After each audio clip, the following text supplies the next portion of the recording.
श्रीमद् भगवद गीता के सभी 700 श्लोकों का अर्थ और उनसे होने वाले सकारात्मक प्रभाव का ज्ञान आपको मिलेगा, जो इस संसार में हर एक पीढ़ी के प्रत्येक व्यक्ति के समस्याओं का एक संपूर्ण समाधान है।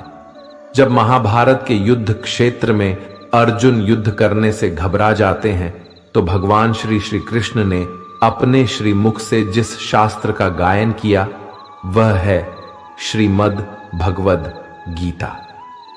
गीता के बारे में जानने से पहले कुछ ऐसे शब्द हैं जो शास्त्र में बार बार आते हैं, तो इसे शुरू करने से पहले उन प्रतीकात्मक शब्दों को जान लेना बहुत ही आवश्यक है, ताकि भगवद गीता का असली ज्ञान आसानी से समझ में आ जाए। जैसे जब हम संसार की तरफ आकर्षित होते हैं तो हमारा शरीर कुरुक्षेत्र बन जाता है, और जब हम परमात्मा की तरफ आकर्षित होते हैं, उनके बताए रास्ते पर चलते हैं, तो हमारा शरीर धर्म क्षेत्र बन जाता है। कुरु का मतलब है करो, और मनुष्य के जीवन में इसी धर्म क्षेत्र और कुरुक्षेत्र के बीच जीवन पर्यंत संघर्ष होता रहता है। हमारे ही शरीर के अंदर मौजूद अंतकरण में दो प्रवृत्तियां होती हैं, दैवी संपदा और आसुरी संपदा। आसुरी संपदा के राजा हैं धृतराष्ट्र, जो कि अज्ञानता के प्रतीक हैं। वह अज्ञानता जिसे पता है कि वास्तविक सत्य तो परमात्मा है, परमात्मा के रास्ते पर चलना ही सच्चा धर्म है, फिर भी अपने मोह यानी दुर्योधन, जो मोह का प्रतीक है, इस पुत्र मोह में आकर अपनी आंखें बंद करके अपने मोह रूपी दुर्योधन के सभी गलत कर्मों को कभी नहीं रोक पाए। धृतराष्ट्र संयम रूपी संजय के माध्यम से कुरुक्षेत्र के युद्ध का वर्णन सुनते हैं, और संयम रूपी संजय उन्हें सही गलत का ज्ञान देते हैं। वहीं दूसरी ओर दैवी संपदा है, वह है पुण्य रूपी पांडु और कर्तव्य रूपी कुंती। पांडु रूपी पुण्य के जागृत होने से पहले, पुण्य के मिलने से पहले जो कुछ भी कर्तव्य रूपी कुंती ने अर्जित किया वह था कर्ण। वह कर्ण जो बंधनकारी रूढ़ियों का प्रतीक है, यानी वह रूढ़िवादी सोच जिसका हमारे दिमाग में बचपन से चित्रण होता है, और जिस दिन रूढ़िवादी विचारों के बाद पुण्य जागृत होता है, उसी दिन दैवीय संपदा जागृत हो जाती है, और फिर हमारे मन मस्तिष्क में युधिष्ठिर रूपी धर्म और अर्जुन रूपी अनुराग आ जाता है। अनुराग यानी भगवान को पाने की भक्ति आ जाती है, तो भाव रूपी भीम हमारे अंतकरण में आ जाते हैं, नियम रूपी नकुल आ जाते हैं, सत्संग रूपी सहदेव आ जाते हैं, और तब जाकर के हम भगवद गीता के ज्ञान को समझ करके उसका अनुकरण कर पाते हैं, तो हमारे सभी समस्याओं का निवारण हो जाता है। तो चलिए कमेंट में जय श्री राधे कृष्ण का नाम लिख करके इस पवित्र ज्ञान के सफर को शुरू करते हैं। और दोस्तों, इससे पहले कि आगे प्रथम श्लोक पर जाएं, अगर आप इस वीडियो से कुछ भी सीख रहे हैं तो वीडियो को लाइक करके चैनल को सब्सक्राइब कर लीजिए और बेल नोटिफिकेशन आइकन को ऑल पर सेट कर लीजिए। तो चलिए फिर आगे बढ़ते हैं। श्रीमद् भगवद गीता पहला अध्याय, पहला श्लोक। धृतराष्ट्र उवाच धर्मक्षेत्रे कुरुक्षेत्रे संवेता युयुत्सवः मामकाः पांडवाश्चैव किम कुर्वत संजय। यानी कि धृतराष्ट्र ने कहा कि हे संजय, पवित्र भूमि कुरुक्षेत्र में इकट्ठा मेरे और पांडु के पुत्र अभी क्या कर रहे हैं। ऐसा सवाल धृतराष्ट्र इसलिए कर रहे हैं क्योंकि वे अंधे थे, लेकिन वह मन मस्तिष्क से अंधे नहीं थे। यह जानते हुए कि उनके पुत्र धर्म के पक्ष में नहीं हैं, फिर भी उन्होंने पुत्र मोह में शांति की जगह युद्ध को ही चुना और अधर्म के साथ रहे। उन्हें यह भी पता था कि जिस पक्ष में श्री कृष्ण होंगे वही धर्म का मार्ग होगा।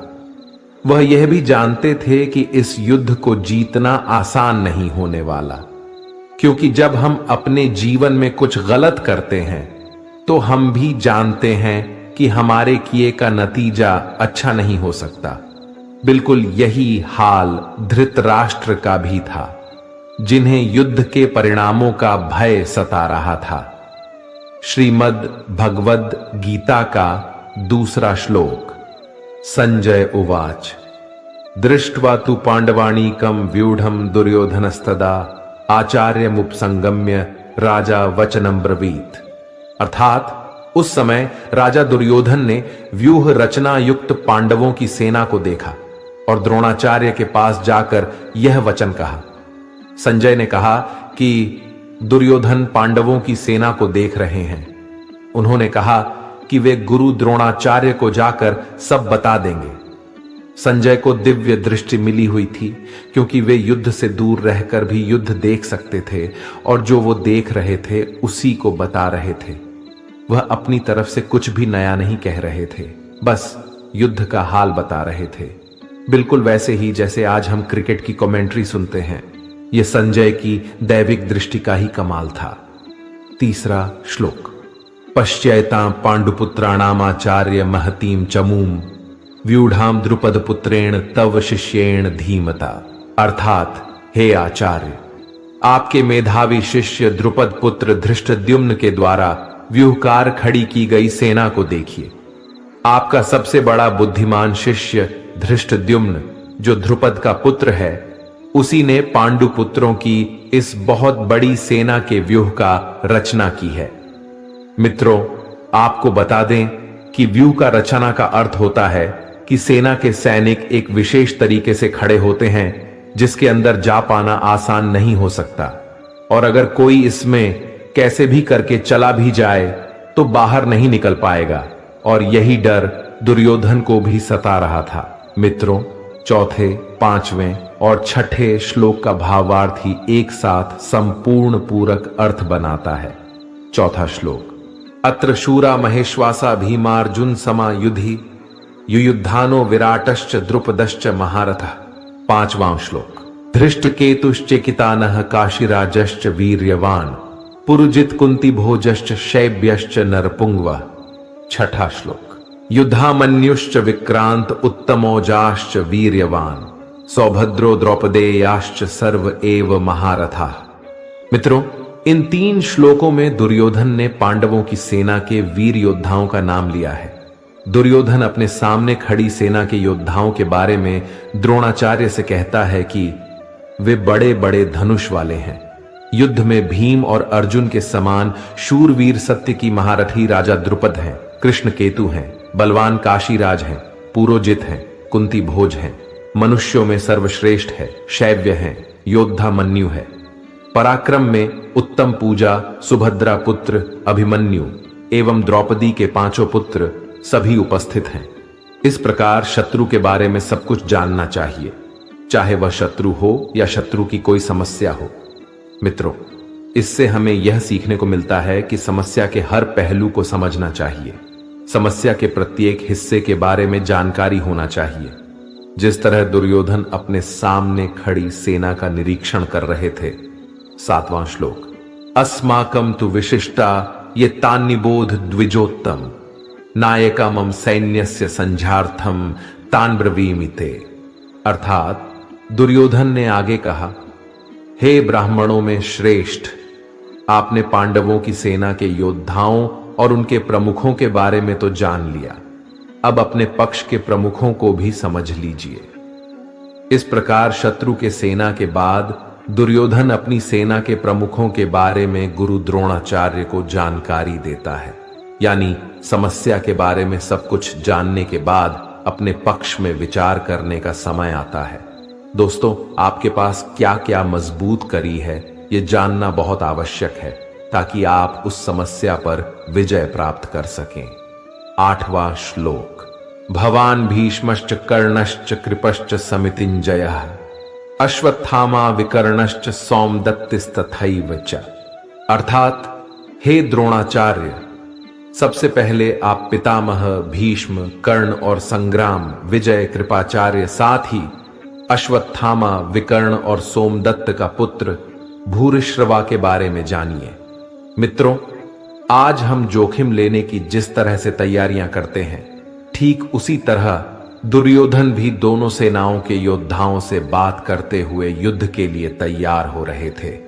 इससे हमें यही सीख मिलती है कि हर चुनौती को समझकर और जांच परख कर विजय प्राप्त की जा सकती है।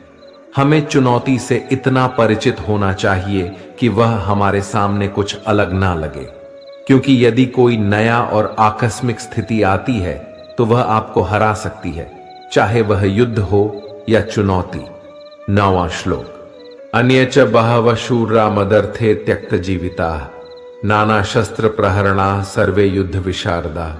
अर्थात दुर्योधन गर्व से कहता है, मेरे लिए अपने जीवन त्यागने वाले मेरे पास बहुत से शूरवीर हैं जो सभी लड़ाइयों में माहिर हैं और कई प्रकार के अस्त्र शस्त्र को चलाने में निपुण हैं।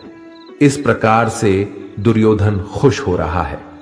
इससे हमें यह सीख मिलती है, जब आप जीवन में परेशान होते हैं तो आपके साथ कौन होता है? उस वक्त आपके साथ होता है केवल आपका कौशल, आपकी हिम्मत, आपकी मेहनत, आपके सच्चे मित्र जो आपके लिए कुछ भी कर सकते हैं। 10वां श्लोक।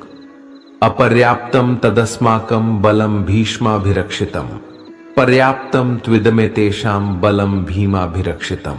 अर्थात दुर्योधन आगे कहता है कि हमारे विरोधी पक्ष में भीम के नेतृत्व वाली सेना है जिसकी ताकत काफी कम है, क्योंकि भीष्म पितामह उसके विरुद्ध हैं और भीष्म पितामह हम कौरवों के पक्ष में हैं। भीष्म पितामह द्वारा रक्षित हमारी सेना सब प्रकार से अजय है। दुर्योधन कहना चाहते हैं कि भीम की सेना को वह आसानी से जीत सकते हैं, जबकि मित्रों, दुर्योधन यहां घमंड कर रहा है जो आपको बिल्कुल नहीं करना चाहिए। असल में दुर्योधन को इतना ज्यादा घमंड हो गया था कि उसे लग रहा था कि वह जीत जाएगा, और यही घमंड उसकी हार का कारण बनी। इससे हमें यह सीखने को मिलता है कि विश्वास या आत्मविश्वास से चुनौती या समस्या को जीता जा सकता है, लेकिन मन में यदि घमंड हो गया तो यही आपके हार का संकेत है। 11वां श्लोक। अयनेषु च सर्वेषु यथा भागमवस्थिताः भीष्ममेवाभिरक्षन्तु भवन्तः सर्व एव हि। अर्थात दुर्योधन द्वारा दोनों सेनाओं के वर्णन से पता चलता है कि भीष्म पितामह की रक्षा हर किसी को अपनी जगह पर खड़े रहते हुए करनी चाहिए, और इसी आदेश को दुर्योधन ने दिया था। इसका अर्थ है कि आप उसकी रक्षा करते हैं जो आपके लिए सबसे महत्वपूर्ण है। जब आप युद्ध में हैं, जैसे भीष्म पितामह दुर्योधन और उसकी सेना के लिए हैं।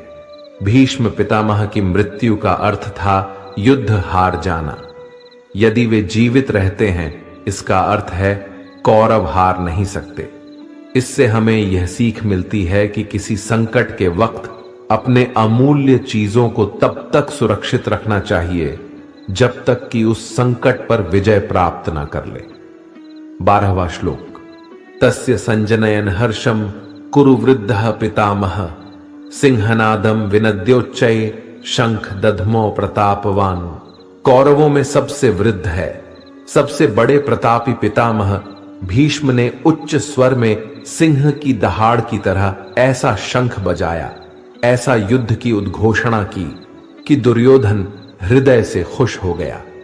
पितामह भीष्म ऐसा करके युद्ध जीतने के लिए अपने पक्ष में माहौल बनाने का काम करते हैं और अपने योद्धाओं में युद्ध जीतने का दिलासा दे रहे थे, जो उचित था। और इससे सीख कर हमें भी अपने संकट के समय खुद को भी विजयी होने का दिलासा देना चाहिए। 13वां श्लोक। ततः शंखाश्च भैर्यश्च पणवानक गोमुखा सहसैवाभ्यहन्यंत स शब्दस्तु मूलो भवत्। उसके बाद शंख भेरी यानी नगाड़े, ढोल, मृदंग और नरसिंघे बाजे एक साथ बज उठे। उनका वह शब्द बड़ा भयंकर हुआ। वैसे तो युद्ध घातक होते हैं। महाभारत का युद्ध इतिहास में आज तक का सबसे भयंकर युद्ध था, जिसका आरंभ भीष्म पितामह के शंखनाद, फिर नगाड़े तथा ढोल, मृदंग और नरसिंघे आदि बाजे के एक साथ बजाने से ही शुरू हो गया था। लेकिन वो पल संगीत में ना होकर के काफी भयंकर और डरावना प्रतीत हो रहा था। युद्ध कोई मनोरंजन का साधन तो है नहीं, बल्कि युद्ध के लिए अगर निर्णय ले लिया गया तो उसके हार और जीत को स्वीकारना ही होता है।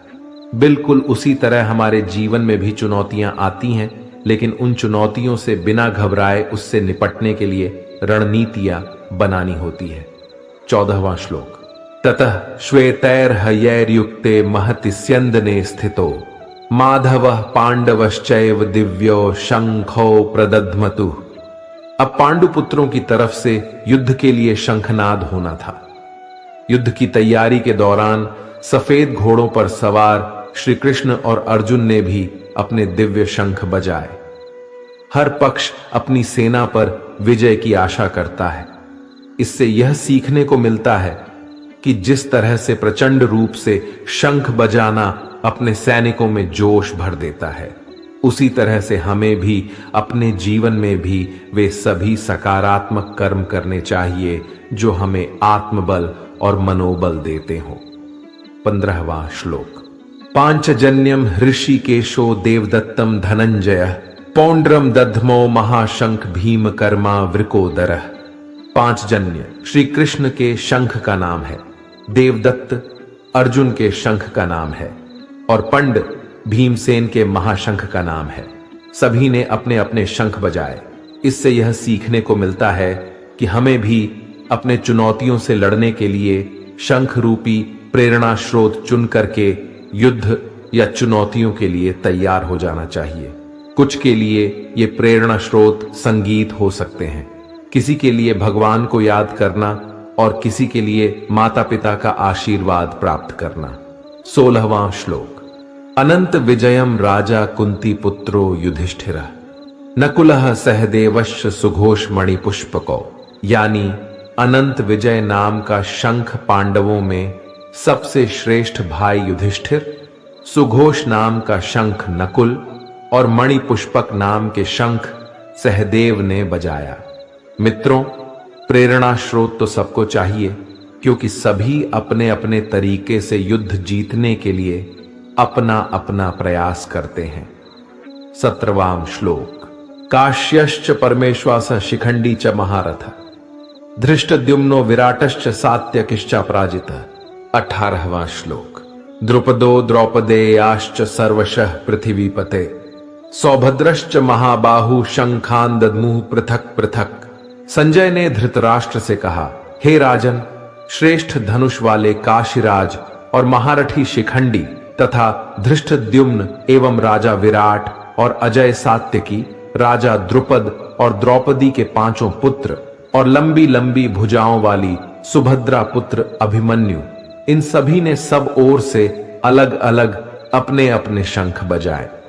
मित्रों, इस महाभारत के युद्ध में सभी बड़े योद्धाओं ने युद्ध में भाग लिया। ऐसे दुर्लभ अवसर को कोई कैसे भूल सकता था। हमारे लिए सीखने की बात यह है कि जो कोई युद्ध के लिए तैयार होता है और उसके लिए तत्पर होता है, वही सच्चा योद्धा होता है। यह युद्ध या तो हमारा जीवन हो सकता है या हमारी चुनौती। इसलिए चुनौतियों के लिए हमें तत्पर होना चाहिए, तैयार होना चाहिए। 19वां श्लोक। सघोषो धार्तराष्ट्राणाम हृदयानि व्यदारयत् नभश्च पृथिवीं चैव तुमुलोभ्यनुनादयन्। संजय कहते हैं कि पांडव सेना के शंखों के उस भयंकर शब्द ने आकाश और पृथ्वी को भी गूंजाते हुए दुर्योधन और उनके पक्ष के सेनाओं के हृदय विदीर्ण यानी घायल कर दिए। हुंकार भरने से बड़े बड़े शत्रु भी डर जाते हैं। यह हुंकार ऐसा होना चाहिए कि शत्रु भी जाने कि वे किससे लड़ रहे हैं। इसे हम यह सीख सकते हैं कि आप चाहे साक्षात्कार देने जा रहे हो या जहां आपकी पर्सनैलिटी की बात हो, आपके कौशल ऐसे होने चाहिए कि दूसरे लोग आपके कौशल से प्रभावित हो जाएं। 20वीं श्लोक। अथ व्यवस्थितान् दृष्ट्वा धार्तराष्ट्रान् कपिध्वजः प्रवृत्य शस्त्र संपाते धनुरुद्यम्य पांडव। 21वां श्लोक। हृषिकेशम तदा वाक्यमिदमाह महीपते सेनयोरुभयोर्मध्ये रथम स्थाप्य मेच्युत। यानी धृतराष्ट्र से संबंधित सेना डटे हुए थे। अर्जुन उन्हें देखता है, फिर आऋषिकेश अपना धनुष उठाकर श्री कृष्ण से कहते हैं, मेरे रथ को दोनों सेनाओं के बीच में ले चलिए। हे अच्युत, मेरे रथ को दोनों सेनाओं के बीच में ले चलिए। अच्युत का अर्थ है अटल, निरंतर, जो नष्ट नहीं हो सकता, और इसलिए श्री कृष्ण को अच्युत नाम से भी जाना जाता है। अर्जुन ने श्री कृष्ण से दोनों सेनाओं के बीच पर जाने को कहा।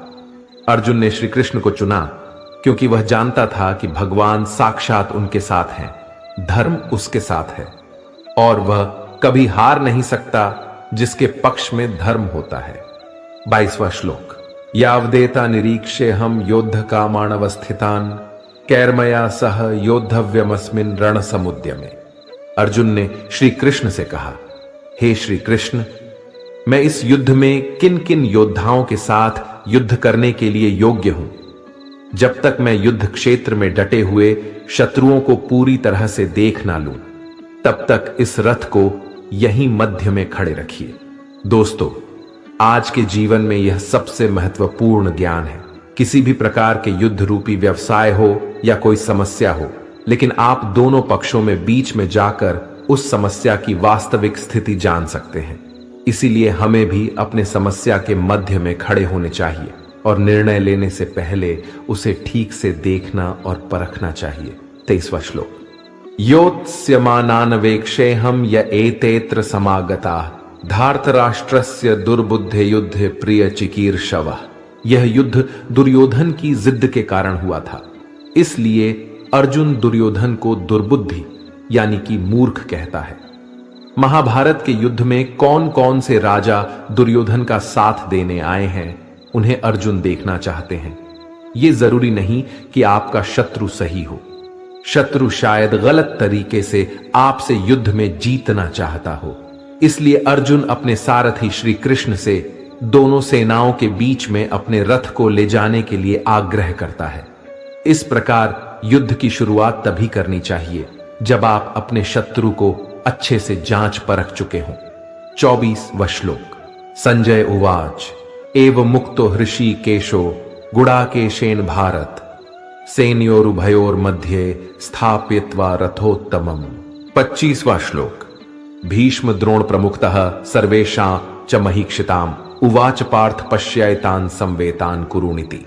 संजय धृतराष्ट्र से बोले, हे भरतवंशी राजन, अर्जुन के द्वारा इस तरह आग्रह करने पर अंतर्यामी भगवान श्री कृष्ण ने दोनों सेनाओं के मध्य भाग में पितामह भीष्म और आचार्य द्रोण के सामने तथा संपूर्ण राजाओं के सामने श्रेष्ठ रथ को खड़े करके इस तरह से कहा कि हे पार्थ, इन इकट्ठे हुए कुरुवंशी को देखो।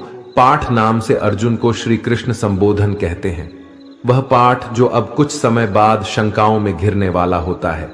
उसी तरह हम भी पाठ हो सकते हैं और अर्जुन की भांति जब हम अपने आप को शंकाओं या संकट से घिरा पाते हैं और सच्चे मन से श्री कृष्ण को स्मरण करते हैं, तो मदद करने के लिए श्री कृष्ण अवश्य ही आते हैं। 26वां श्लोक। तथा पश्यत स्थितान पार्थ पितृनथ पितामहान आचार्यान मातुलान भ्रातृन पुत्रान पौत्रान सखींस तथा। पृथा नंदन यानी पृथा का पुत्र। यहां पृथा कुंती का ही एक नाम था। इस तरह से कुंती पुत्र हुए अर्जुन। अर्जुन उन दोनों ही सेनाओं में स्थित पितामह को, आचार्यों को, मामाओं को, भाइयों को, पुत्रों को, पौत्रकों को तथा मित्रों को, ससुरों को और ऋतुओं को भी देखा।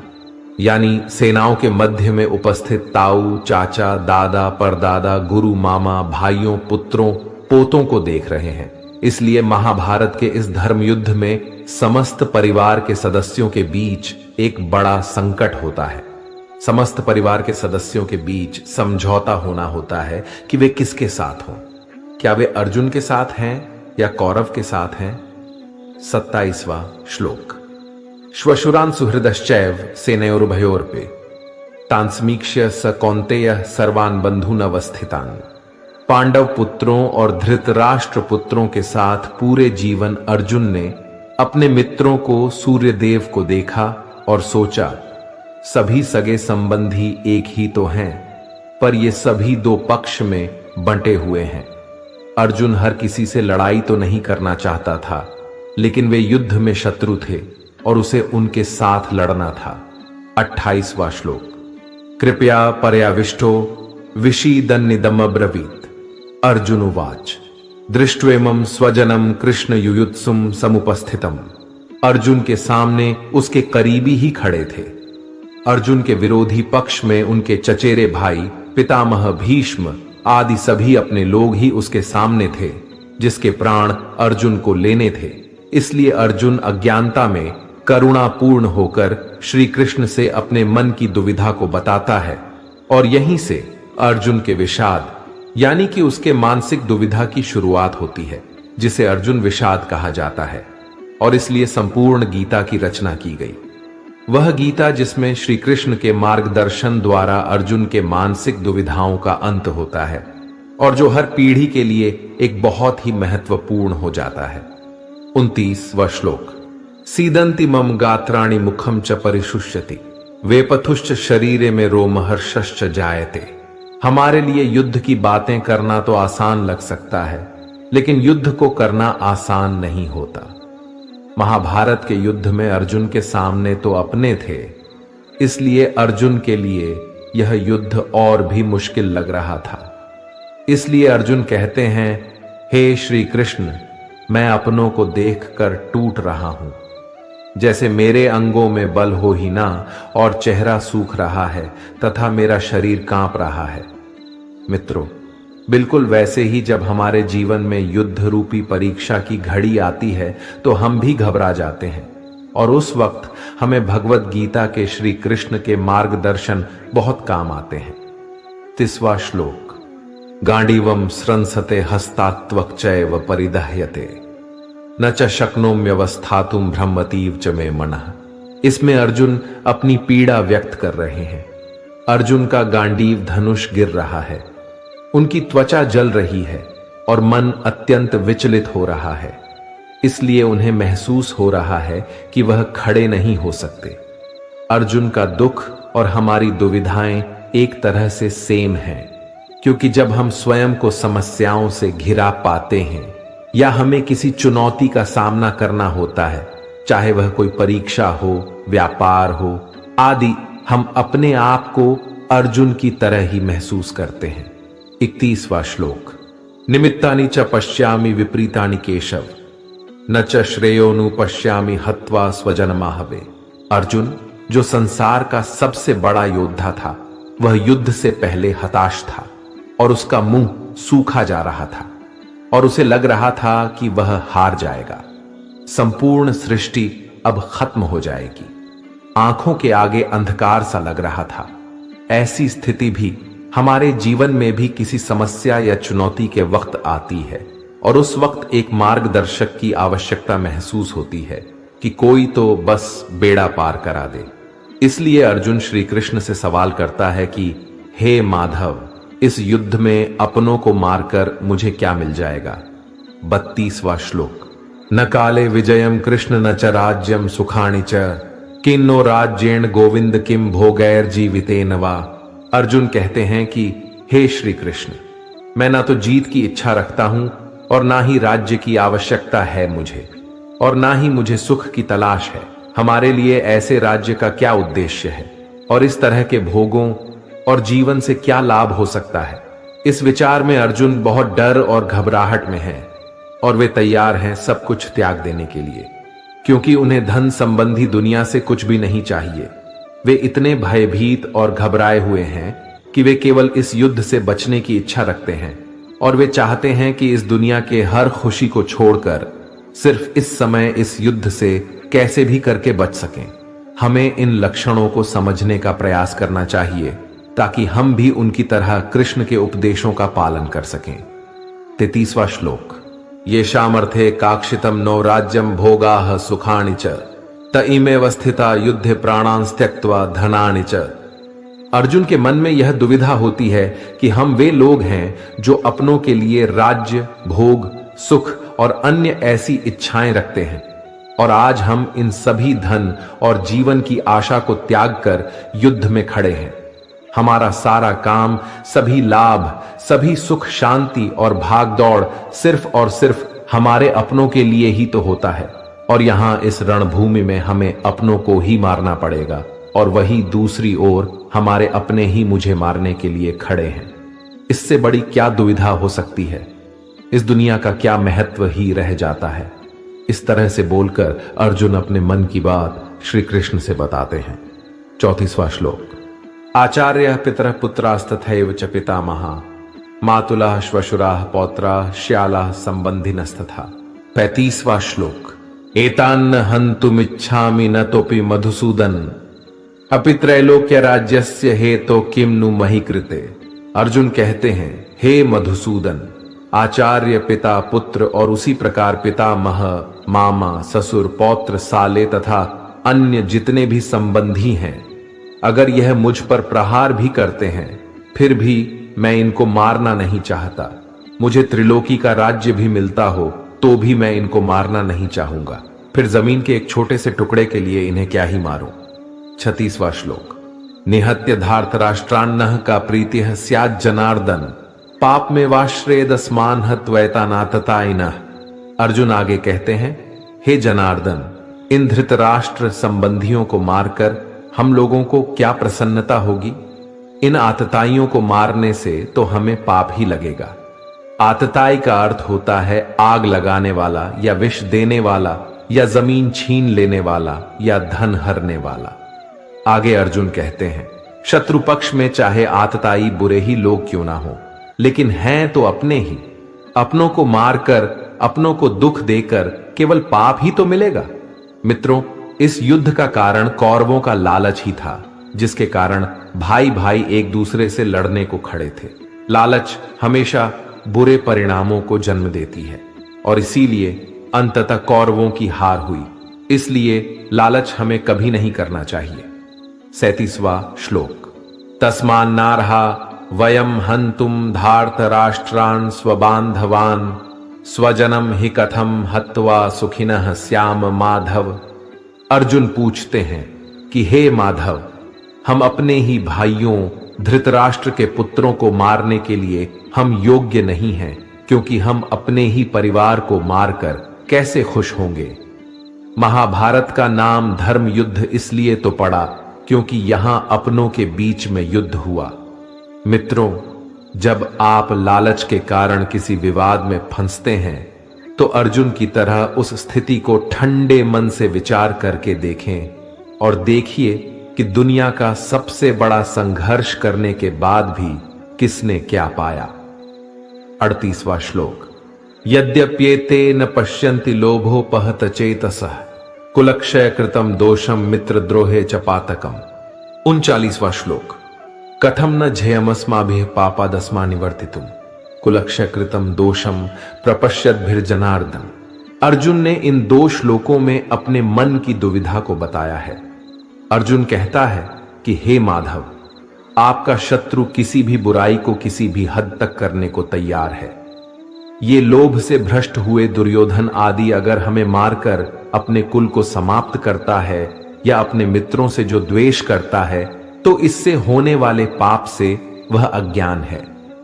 लेकिन इस दोष और पाप को जानने वाले हम लोगों को क्या इस युद्ध को त्यागना नहीं चाहिए? अर्जुन के शब्दों में हमें एक गहरी दुविधा दिखाई देती है। वे यह सोच रहे हैं कि क्या एक युद्ध में अपने दुश्मनों को मारकर उन्हें पाप से बचाया जा सकता है, जबकि वे खुद को और अपने परिवार को दुख पहुंचा रहे हैं। यह शिकायत एक आम व्यक्ति की भावनाओं को दर्शाता है, जो जीवन में अकेले रहकर गलत कार्यों से बचने का प्रयास करता है। यह उनकी उदासीनता और सवालों की स्थिति को दर्शाता है, जब वे अपने कर्मों के साथ सामर्थ्य का सामना करते हैं। यह चुनौतीपूर्ण परिस्थिति हमें यह सिखाती है कि कई बार हमें सही और गलत के बीच चुनौतियों का सामना करना पड़ता है और हमें अपने नैतिक मूल्यों के साथ सही राह पर चलना चाहिए। यह हमारे व्यक्तिगत और सामाजिक जीवन में गहरे विचार की आवश्यकता को दर्शाता है कि हमें सही और गलत के बीच सही चुनौतियों का सामना करने के लिए तैयार रहना चाहिए। 40वां श्लोक। कुलक्षय प्रणश्यन्ति कुल धर्मा सनातना धर्मे नष्टे कुलम कृत्स्नम धर्मो भिभवत्युत। कुल का क्षय होने पर सदा से चलते आए कुल धर्म नष्ट हो जाते हैं। कुल का नाश होने का अर्थ है सब कुछ खत्म हो जाना। अर्जुन का संदेश यह है कि परिवार समाज की मूल इकाई होती है। यदि परिवार का नाश होता है, कुल का नाश होता है, तो इसके साथ ही धर्म, आदर्श और गुणों का भी नाश हो जाता है। इससे समाज में पाप और असहमति बढ़ जाती है। ये एक महत्वपूर्ण संदेश है कि हमारा परिवार हमारे मूलभूत कर्म होता है और हमें इसका संरक्षण करना चाहिए। यदि हमारा परिवार खत्म हो जाता है तो समाज में सामाजिक संरचना और धर्म के लिए भी कठिनाइयों का सामना करना पड़ सकता है। इसके अलावा यह भी हमें याद दिलाता है कि हमें अपने व्यक्तिगत और सामाजिक कर्तव्यों का पालन करना चाहिए ताकि हमारे परिवार और समाज में समृद्धि और संतुलन बना रह सके। 41वां श्लोक। अधर्माभिभवात् कृष्ण प्रदुष्यन्ति कुलस्त्रियः स्त्रीषु दुष्टासु वार्ष्णेय जायते वर्ण संकरः। जहां समाज की प्रगति और समृद्धि में स्त्रियों का महत्वपूर्ण योगदान होता है, परिवार और समाज के विकास में महिलाएं महत्वपूर्ण भूमिका निभाती हैं और घर की बनावट से लेकर समाज के निर्माण तक स्त्रियों का सहयोग अत्यधिक महत्वपूर्ण होता है। अर्जुन कह रहे हैं कि अगर समाज में स्त्रियां दूषित हो जाती हैं, करप्ट हो जाती है, तो उसका समाज पर बहुत बुरा प्रभाव पड़ता है। ये समझना चाहिए कि स्त्री शक्ति समाज की आत्मा होती है और उनके सहयोग के बिना समाज का विकास संभव नहीं है। समाज में स्त्रियों का समर्थन और सामाजिक समरसता बनाए रखने के लिए समय समय पर कई महत्वपूर्ण कदम उठाने चाहिए ताकि वर्ण संकर और सामाजिक संकटों से बचा जा सके। 42वां श्लोक। संकरो नरकायैव कुलजानां कुलस्य च पतंति पितरो ह्येषां लुप्त पिंडोदक क्रिया। वर्ण संकर का अर्थ यहां है जहां जातीय या सामाजिक मूल्यों का सम्मान नहीं किया जाता है, और जब गलत वर्णों के मिलने से संतान का जन्म होता है तो सब कुछ खत्म हो जाता है। इसलिए समाज के नियम हजारों सालों के निष्कर्ष के बाद बड़े सोच विचार कर और समझ कर बनाए गए हैं। मित्रों, और ऐसे नियमों और विचारों को बिना कुछ सोचे समझे तोड़ना नहीं चाहिए जो हजारों साल से चले आ रहे हैं। अर्जुन यही कहते हैं, हे कृष्ण, वर्ण संकर कुल घातियों को नरक में ले जाने के लिए ही होता है और बिना श्राद्ध और तर्पण हुए उनके पितरों का भी पतन हो जाता है। 43वां श्लोक।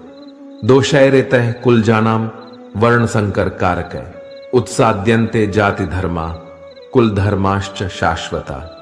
अर्जुन यहां वर्ण संकर के प्रभाव के बारे में चिंता व्यक्त कर रहे हैं। वर्ण संकर से कोई धर्म और जाति धर्म का नाश होता है जिसका समाज में बुरा प्रभाव पड़ता है। जब व्यक्ति अपने धर्म के नियमों और कर्तव्यों का पालन नहीं करता तो समाज में असमानता और अव्यवस्था होती है। अर्जुन यह कह रहे हैं कि समाज का सहयोग और समाज में संरचना बनाए रखने के लिए समाज के नियमों और मानवीय मूल्यों का पालन करना महत्वपूर्ण है। समाज को नियमों, कानूनों और सजीव संरचनाओं की आवश्यकता होती है ताकि वह एक साथ सद्गुण से और समानता के साथ रह सके। 44वां श्लोक। उत्सन्न कुलधार्माणां मनुष्याणां जनार्दन नरके नियतम वासो भवतीत्यनुशुश्रुम। अर्जुन कहते हैं, हे जनार्दन, उन लोगों का जिनका पूरा धर्म नष्ट हो गया है, ऐसे लोग हमेशा के लिए नरक में रहते हैं। महाभारत काल में भी कहा जाता था कि अगर किसी का कुल खत्म हो जाता था तो वह हमेशा के लिए नरक में ही रहेगा। कुल की रक्षा करना, उसके सम्मान को बचाना और उसका नाम करना बहुत महत्वपूर्ण माना जाता था। हम अक्सर सुनते हैं कि लोग धर्म का सम्मान नहीं करते, तो ऐसे लोग सीधे नरक में जाते हैं। आज के कलयुग में भी यही होता है। 45वां श्लोक। अहो बत महत पापम कर्तुम व्यवसिता वयम यद्राज्य सुखलोभेन हंतुम स्वजन मुद्यता। अर्जुन अपने स्वजनों के खिलाफ युद्ध करने के परिणामों को समझते हैं और इसका प्रभाव उनकी बुद्धि पर पड़ता है। अर्जुन यहां स्वयं को दोषी मानते हैं क्योंकि वे समझते हैं कि वे हालांकि बुद्धिमान होने के बावजूद महान पाप करने को तैयार हो गए हैं। जो स्वजनों को मारने के लिए है। अर्जुन का मानना है कि बुद्धिहीन का पाप माफ हो सकता है, परंतु बुद्धिमान से अधिक उम्मीदें होती हैं, और यदि वह पाप करता है तो क्या उसकी माफी संभव है? 46वां श्लोक। यदि माम प्रतिकारम शस्त्रम शस्त्रपाणयः धार्तराष्ट्रारणे हन्युस्थन में क्षेमतरम भवेत। अर्जुन कहते हैं, मन में उनके बारे में सोचिए जो आपको बहुत पसंद है, जो आपका है, जिसके गोद में आपका बचपन बीता है, चाहे वह आपसे बड़ा हो छोटा हो। क्या आप उसे मार सकते हैं? उससे अच्छा तो आपको लगेगा कि वह आपको ही मार डाले। अर्जुन ने यही कहा है, यदि धृतराष्ट्र के पुत्र हाथ में शस्त्र लिए हुए मुझे रणभूमि में मार डालें, तो मेरे लिए उनके हाथों से शस्त्रहीन मरना ज्यादा सही होगा, लेकिन मैं उनको नहीं मार सकता। 47वां श्लोक। संजय उवाच एव मुक्त्वार्जुनः संख्ये रथोपस्थ उपाविशत् विसृज्य सशरम चापम शोक संविघ्न मानसः। यहां संजय कहते हैं, हे धृतराष्ट्र, रणभूमि में दुख से घबराए हुए अर्जुन अपने बाण और धनुष को त्याग करके रथ के पीछे जाकर बैठ गए हैं, और उनके चेहरे पर परेशानी और दुख साफ साफ झलक रही है। मित्रों, अगर आपने अभी तक कुछ भी सीखा हो तो कमेंट में जय श्री राधे कृष्णा अवश्य लिख दीजिए, और वीडियो को लाइक करके हमारे ट्रू लाइफ स्पिरिचुअल ज्ञान चैनल को सब्सक्राइब कर लीजिए, और बेल नोटिफिकेशन आइकन को ऑल पर सेट कर लीजिए, ताकि अगला अध्याय आपको जल्द से जल्द मिल सके। धन्यवाद।